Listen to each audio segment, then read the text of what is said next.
The Golden State Warriors won their 4th title last night, against the odds if you ever took things like this seriously, but what those stats failed to account for was the incredible amount of experience the Warriors had, which enabled them to out-execute the Celtics in huge stretches of the game, and also gave an edge to one particular player who just added to what was already an untouchable legacy.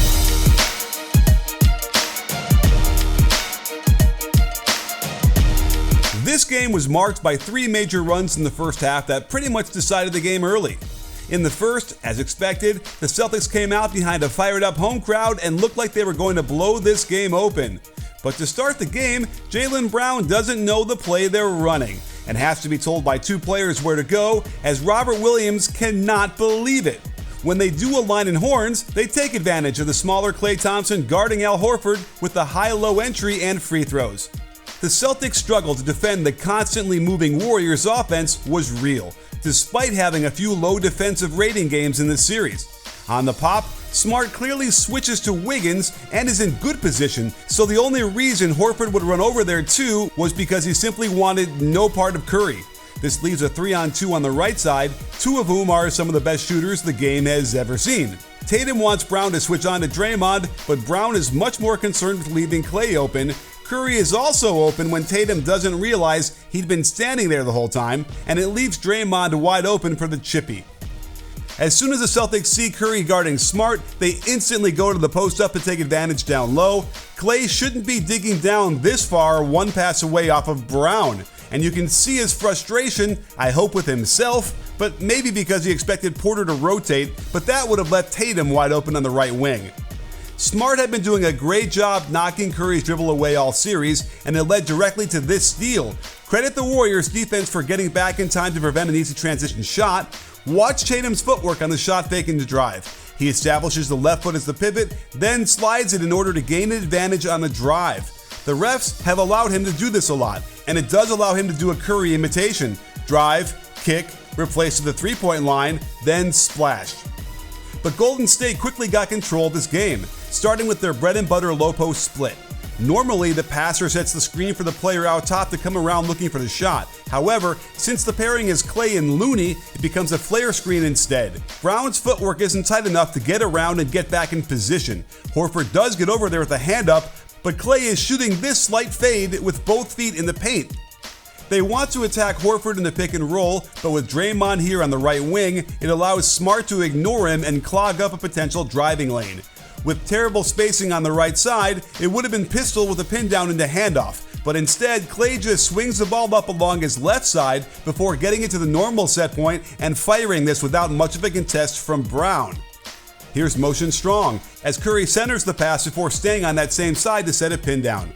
The Celtics switch this nicely, but Curry can use the slightest of push-offs to cut off the Looney handoff. A glance at the rim gets Pritchard desperately trying to contest himself out of the play, and the Looney roll catches White hanging in the lane just in case he needs to help. That gives Poole an open catch in the corner on the swing. Great recovery by everybody, but remember that handoff from Looney? It forced Williams to switch on to Curry. And now that the ball is back out top, the Warriors have exactly what they want. And in a theme we'll see a few times, when Curry easily gets by him, no one rotates over to help, as Curry uses a right foot jump, right hand finish to cut in front of Williams and prevent him from blocking it.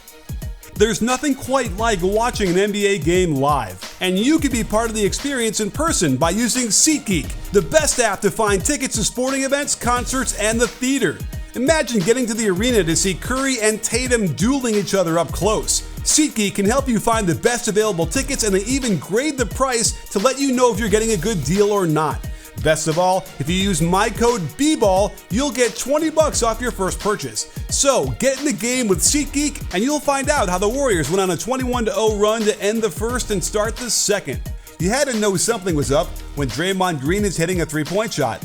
They dropped coverage against Curry, and the whole reason they did this was that they didn't need extra help. However, on the roll with Payton, Tatum being on the block does allow Williams to shadow Curry while also being prepared in case the ball goes to the roller. This all leads to the defense's desired result, but if Green hits it, you're probably in trouble. and we got classic Curry on this transition possession as he drives while attracting 3 defenders to him, but Pritchard spends 1.5 steps relaxing, thinking he did his job, when in fact Curry is flying around Payton for the handoff into quick release, and this was the beginning of the end, believe it or not.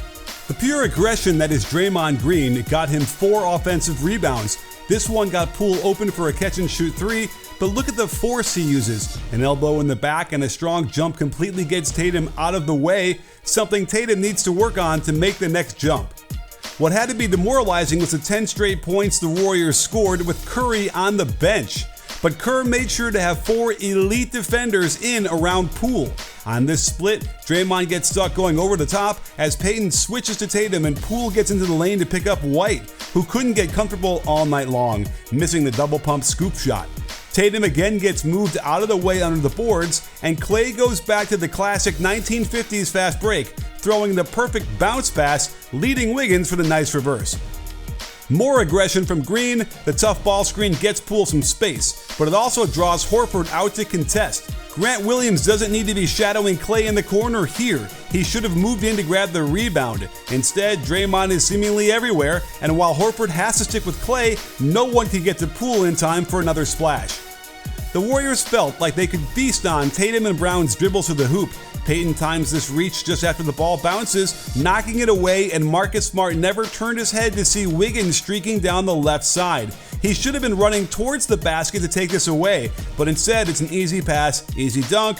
Smart's reaction might even reveal he had no idea where Wiggins came from.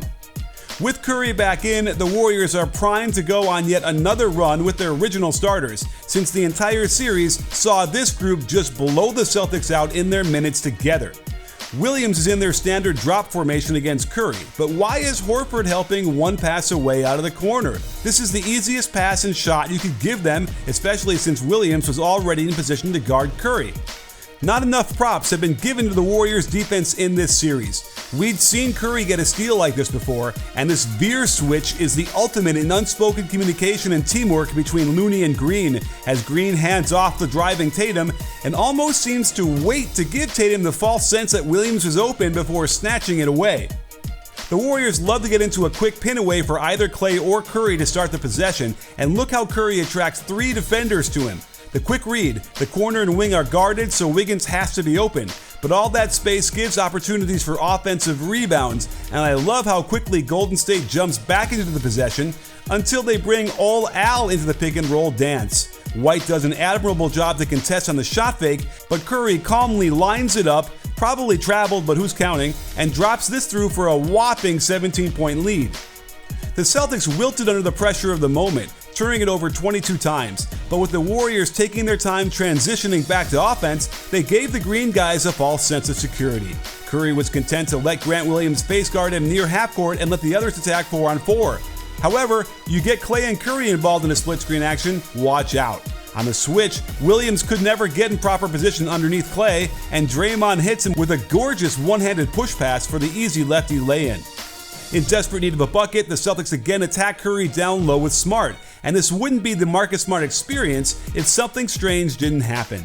He gets called for a double dribble despite having a layup in front of him, because the ball is not allowed to touch both hands consecutively before touching the ground, which is precisely what he does on the spin, robbing them of a surefire 2 points.